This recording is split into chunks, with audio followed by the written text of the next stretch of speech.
Box 13, with the star of Paramount Pictures, Alan Ladd, as Dan Holliday.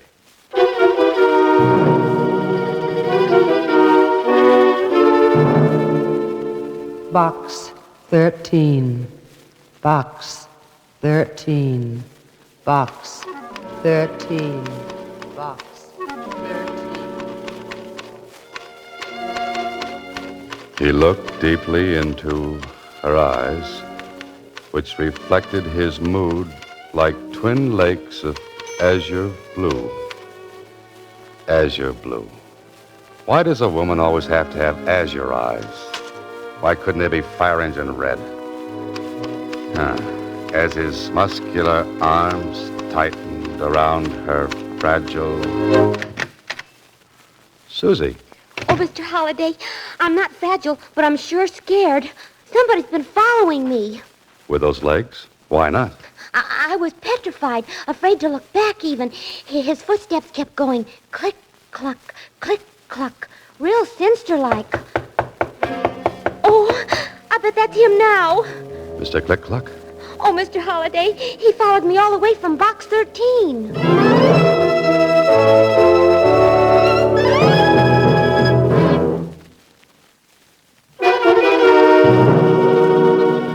And now, Box 13, starring Alan Ladd as Dan Holliday.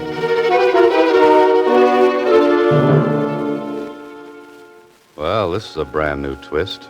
Besides a message from Box 13, Susie has brought a mysterious caller. Somebody who wants in, but definitely. Don't answer it, Mr. Holliday. Now, Susie.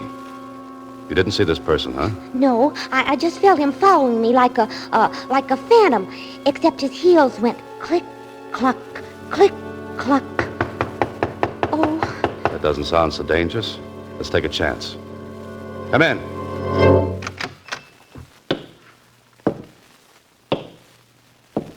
Oh. Silly me. I ought to be ashamed for being such a fraidy cat. Look who it is. Well, Susie, who is it? I don't know. Who are you, mister? My name is George Flitt. I'm a detective. And you're Dan Holliday, the writer. It's on the door. A detective, huh? Why, he isn't any bigger than me. But I have nerves of steel and the heart of a lion. Oh, I see. And what brings you here, Mr. Flitt? Well... Who? Nerves of steel. Heart of a lion. That was no fair, girlie. You took me by surprise. Susie. Now, Mr. Flitt. Why don't you open the envelope I put in Box 13? Here it is, Mr. Holliday. Oh, thanks. Open it. I'm all gooselumps. Okay. Well, what do you know? Why, there's nothing written on the paper. How about that, Flitt? See how clever I am? I put that envelope in Box 13 as bait. As bait? Yes, I knew it would lead me to the person who put the ad in the Star Times that Venture wanted. Will go any place and do anything. Very clever, Mr. Flitt. Oh, what made your footsteps go click, cluck, click, cluck?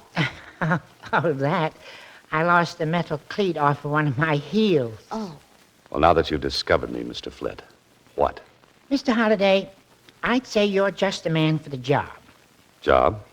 Something exciting, you hope, huh, Mr. Holliday? I'd handle it myself, only I'm so tiny. Besides, I've done mostly divorce work. Just the right height for keyholes.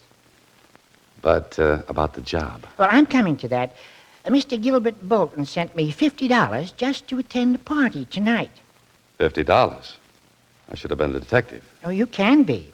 I'll split with you if you'll go to the affair in my place as me. We got the money. What's the catch? Oh, there's really no catch. Only thing Mr. Bolton said, what there might be a little, bloodshed.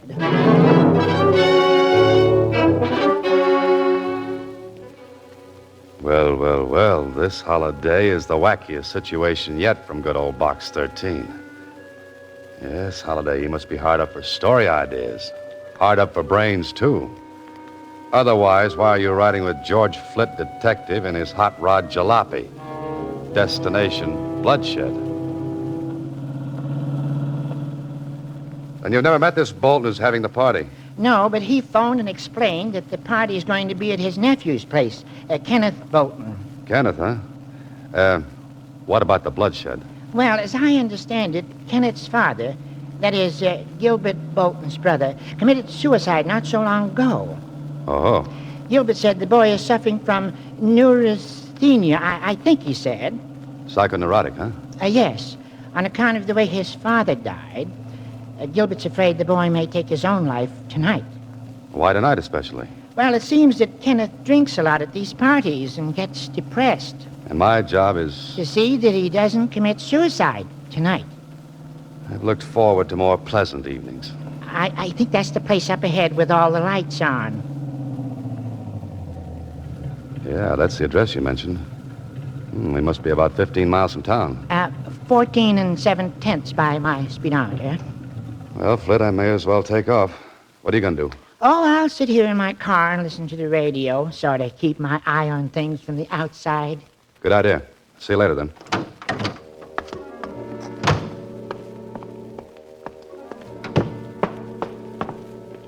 Here we go again, Holiday. Oops, the name's George Flit, detective. Remember? Beyond this door, who knows? But it's a beautiful house, a beautiful night,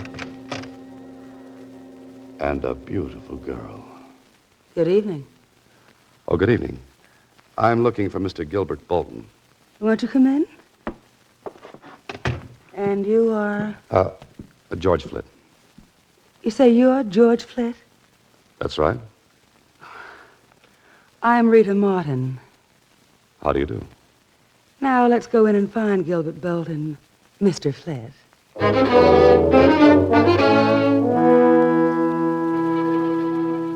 Oh, Holiday, here's a jungle cat. A vampire right of Terry and the Pirates. That jet black hair, those heavy-lidded eyes, that glistening crimson mouth. And something else. Yes, heavy, cloying, sensuous. A perfume such as you've never known before. That's something to remember this Rita Martin by. Mm-hmm. Oh, there you are. Oh, Gilbert. Yes, Rita. Gilbert Bolton. This is George Flit. George, how do you do, Mr. Flit? Mr. Bolton? If you'll excuse me, gentlemen, I'll see you all a bit later. So, you're George Flit, the detective. Yes, that's right. Your voice seemed, well, different over the phone. Well, you know detectives. Many disguises, many voices. Got to keep them confused, you know.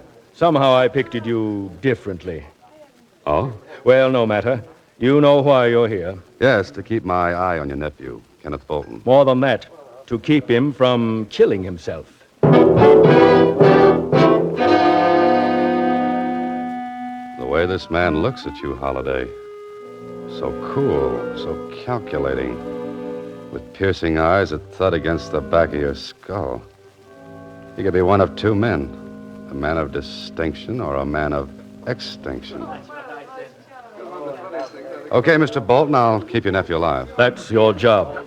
But what makes you think the boy wants to commit suicide? Well, since his father, my brother, took his life, Kenneth has been extremely upset. It's only natural, Mr. Bolton. I know, but I've heard Kenneth threaten suicide, and it's got me worried. Anyone else hurt him? Yes, Miss Martin. Anyone else? What do you mean, anyone else? I just wondered if anyone else had heard him make these threats. I really wouldn't know. It's enough that Rita and I know about it. How does Rita figure in this picture? Aren't you being a bit presumptuous, Mr. Flit? A detective likes to know these things. Miss Martin is an old friend of the family. Oh, there's Kenneth now. I'll bring him over. Just as Gilbert Bolton passed me, there was something familiar about him. What was it? Who was it? Come on, think, Holiday. It may be an important clue. But here they come. The man of extinction and a typical boy from Princeton or Yale or Harvard. George Flit, my nephew, Kenneth Bolton. Glad to meet you. How do you do? Enjoying yourself, Mr. Flit? Very much. How about you? Oh, so. These parties get to be a bore, huh? Kenneth hasn't been quite himself since the tragedy. Must you always bring that up, Uncle? But you know you've been terribly upset, Kenneth. So I've been upset. Why talk about it? Oh, Mr. Flit, Yes? will you come with me for a moment? Oh, why, sure. It's so close in here that I thought a breath of air. It suits me. In the garden. The garden it is.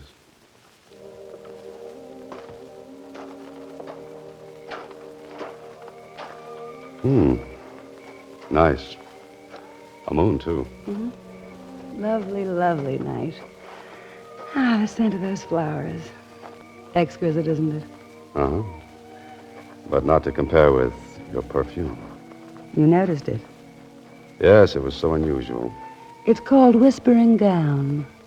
Whispering Gown. I like the name. Say, Yes?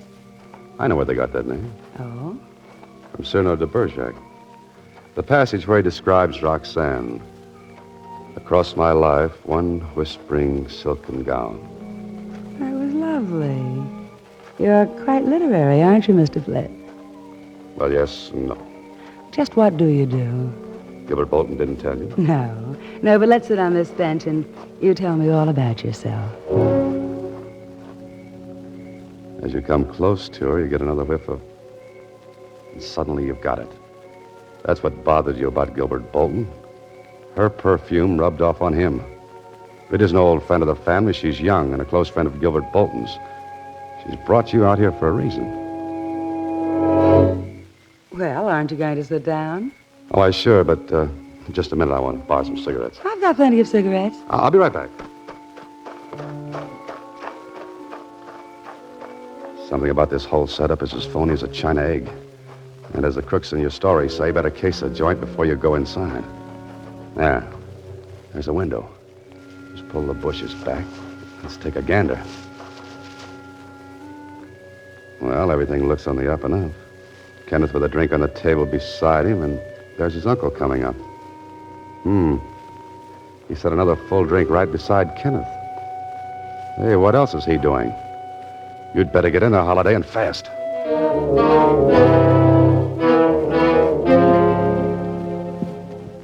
Mind if I join you, gentlemen? Well, not at all, not at all. You appeared quite suddenly. Care for a drink, Mr. Flint? Here, I haven't touched this one. No, let me fix Mr. Flitt a fresh drink. I think I'll just have one of these hors d'oeuvres. Here, watch it, my drink. Oh, I'm sorry. Flitt, you awkward idiot. Oh, excuse me. Yes, Uncle. Accidents will happen. I didn't really feel like another drink. It was your idea, remember? Well, Mr. Flett, were you able to borrow some cigarettes? I was ambushed by hors d'oeuvres. Glad you're here, Rita. I have a proposal to make. Yes? What say we all run up to my penthouse for a while? Oh, sounds good. What do you say, Mr. Flint? Fine. I think a change of scenery would be nice. You'll enjoy the view overlooking Green Hill Park from the penthouse, Mr. Flint. Oh, good. What's the address? Tell you what, Mr. Flitt. Rita, Kenneth, and myself will go ahead in my car. Then you can follow us in yours. Well, maybe I'd better go with Mr. Flint to keep him company. No, I'd like you with me, Kenneth. There's something I want to discuss with you. Important. Well, perhaps I should have the address in case I lose you. That won't be necessary. Just follow me.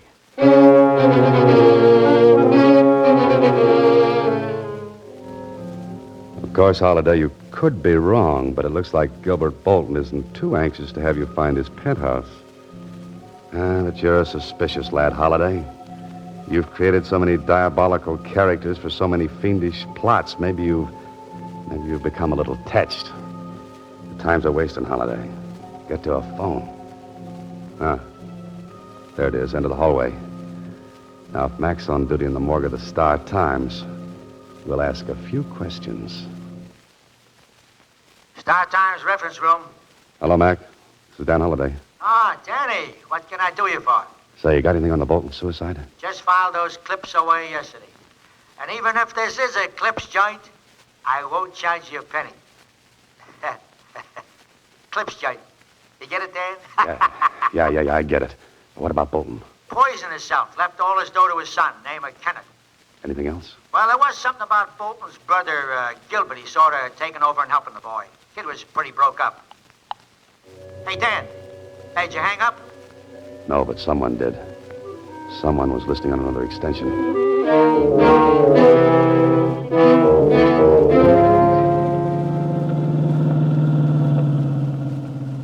Hey, this is the fastest hot rod I've ever driven. We're keeping right up with the Bolton. And he's doing 70. Wait until you shift into high gear. Where are we going? To a penthouse, I hope. Gilbert Bolton's. What happened at the party? Oh, Rita Martin tried to get me into the garden, and I got suspicious. Trying to keep you away from your job, wasn't she? Yeah, so I rushed back into the house, stopping to case the joint through a window. Case the joint. A detective talk. Yeah, then I got into trouble with Bolton. Well, how? By knocking a drink from his nephew's hand. Huh?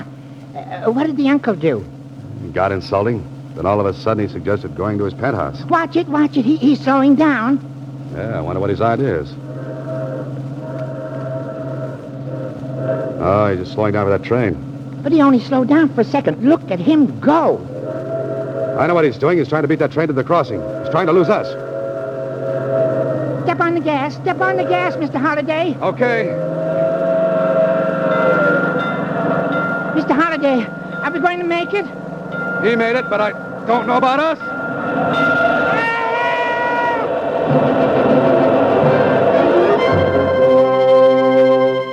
You are listening to Box 13, starring Alan Ladd as Dan Holliday.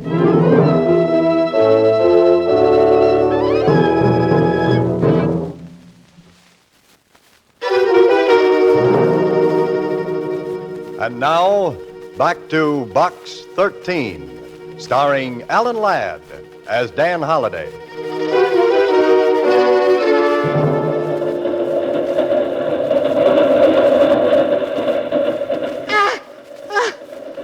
Next time I want such a close shave, I'll see my barber. Yeah, me too.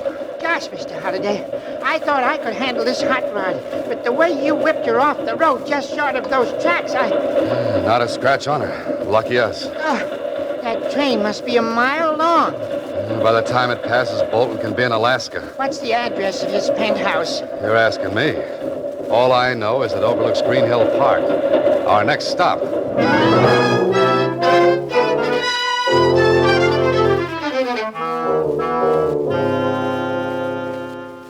Well, George, Green Hill Park. I bet all these buildings have penthouses. And we'll try them all until we hit the right one. I'll go around this side of the park. Okay, and I'll try the buildings around the other side. Bolton's got to be in one.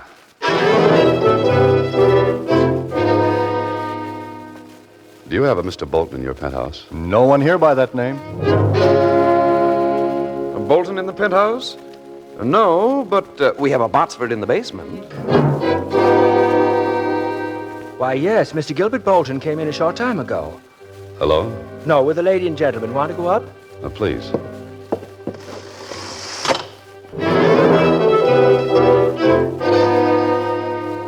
Did Mr. Bolton say anything about expecting more guests? No, sir.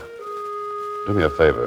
If a little fellow with a squeaky voice shows up asking for Bolton, tell him I'm here, will you? Dan Holliday. Yes, sir. Oh, here you are. Thank you, sir. Your floor, sir. That's the penthouse door over there. Right.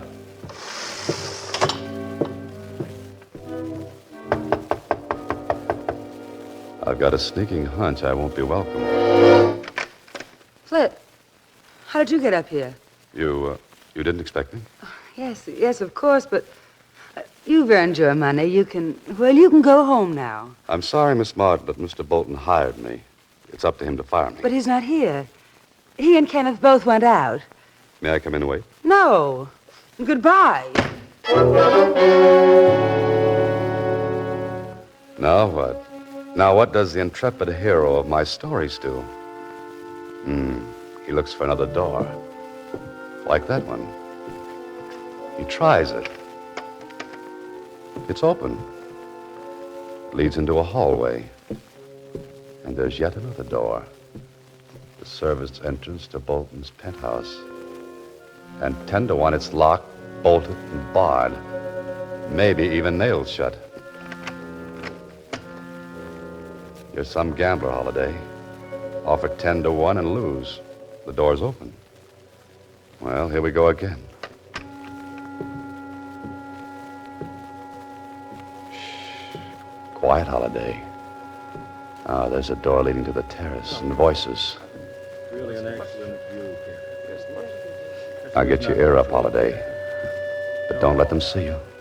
Don't you think it's a little chilly out here, Uncle? Let's go inside. Chilly, Kenneth? I'm really very comfortable. Here's the view I was telling you about, Kenneth. Better lean over the rail a bit to see around that turret. Oh, don't push against me, Uncle. That's a 10-story drop. Now, look over there, Kenneth. Uncle Gil! Kenneth, let's get away from that rail. Oh, Flint, you don't have to throw me back.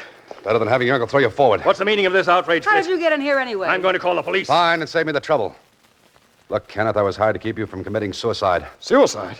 Who, me? Yeah, but instead I'm keeping you from being murdered. Feel in your coat pocket. Ignore him, Kenneth. He doesn't know what he's talking about. A bottle. It's marked poison. Yeah, I saw your uncle planted in your pocket through the garden window. He wanted to make it look like you poisoned that drink I knocked from your hand. Stop right there, Holliday. This isn't a cap pistol. You too, Kenneth. Don't move. Oh, you must be crazy, Uncle Gil. And you knew I was Dan Holliday all along, huh? Of course. I've seen your picture in the book review pages. Then I caught you a telephone conversation with the Star Times on the extension. You get around. I can't believe this. You, my uncle.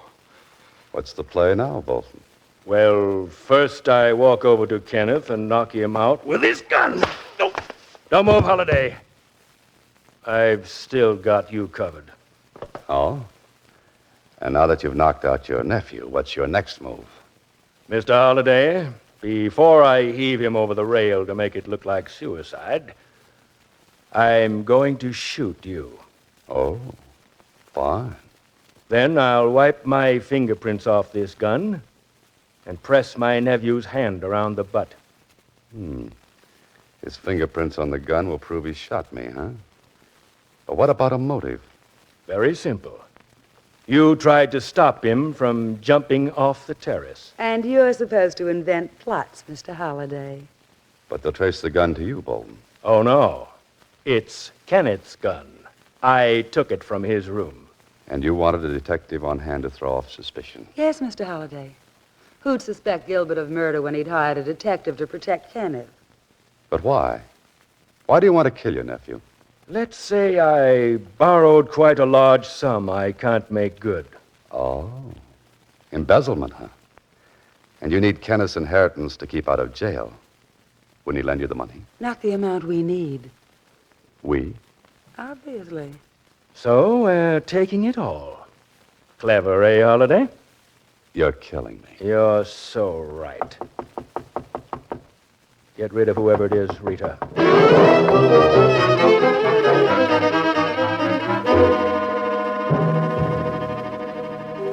If that isn't help, Holliday, forget about writing the great American novel. No room in a coffin for typing. I tell you, Now listen here, I've got to go in and see. I know. I say you can't come I into this tell you, room. I've got to get here. I know Dan Holliday's in here and nobody's Never mind, keeping Rita. I couldn't stop him. I've got plenty of bullets.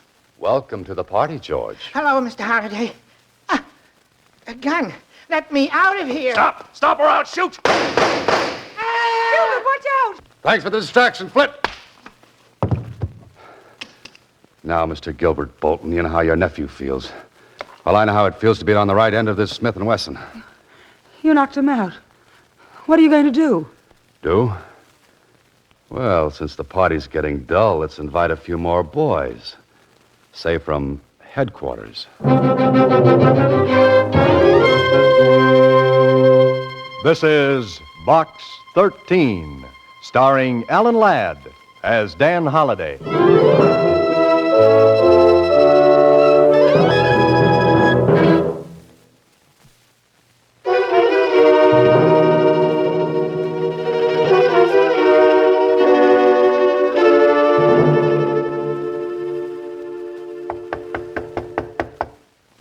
Come in. Hello, Mr. Holliday. Hello, Susie. Ah, Mr. George Flitt, detective. How's the arm, Mr. Flitt? Oh, it's healing up fine. One of the bullets just grazed me. You know, I bled quite a lot. Say, wasn't that awful, them trying to kill that boy? And he really wasn't psycho whatchamacallit at all. Bolton cooked that up to support the suicide story. What's going to happen to them, Mr. Holliday? Well, they've got Bolton for embezzlement and attempted murder. They're holding Rita as his accomplice. And she was such a beautiful girl and so sweet, too. Yes, George, you can say that again. How's the rod hot these days, Mr. Flitt? Hot rod, Susie. Hot rod, rod hot, red hot. Oh, how is it anyway? Red hot. Oh, it's fine. And Mr. Holliday, even if I did run away from that gun, I really do have the heart of a lion. But of course, George. Only thing is, it's a scaredy cat lion.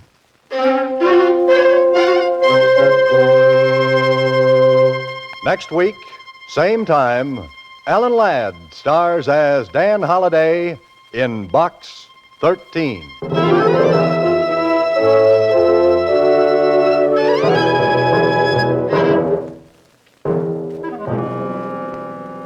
Alan Ladd appears through the courtesy of Paramount Pictures and may currently be seen in Wild Harvest.